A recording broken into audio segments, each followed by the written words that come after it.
desmuntant tòpics sobre l'aprenentatge d'una llengua. Quants cops hem sentit que aprendre un idioma és difícil, requereix sacrifici o disciplina? Oblideu-vos d'aquestes creences.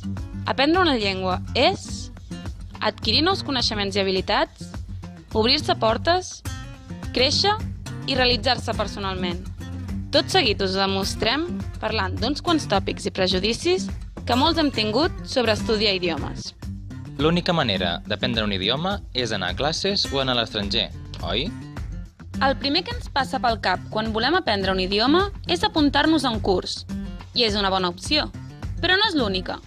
També podem aprendre pel nostre compte o combinar les dues coses, anar a classes i reforçar-ho amb un treball autònom. I si a més anem a l'estranger, tot això que tenim guanyat. Però aprendre llengües per compte propi és molt solitari. Avui dia això ja no és així. Hi ha moltes maneres de fer-ho amb més gent.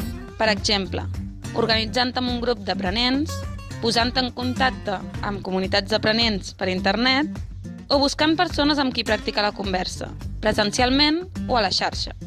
Segur que trobes alguna opció que et vagi bé. Així doncs, et deixaràs influir pels tòpics? Què esperes per començar a aprendre una llengua? A la descripció que hi ha sota d'aquest vídeo hi trobaràs recursos per fer-ho de manera gratuïta. Els hem elaborat des de la Universitat de Barcelona.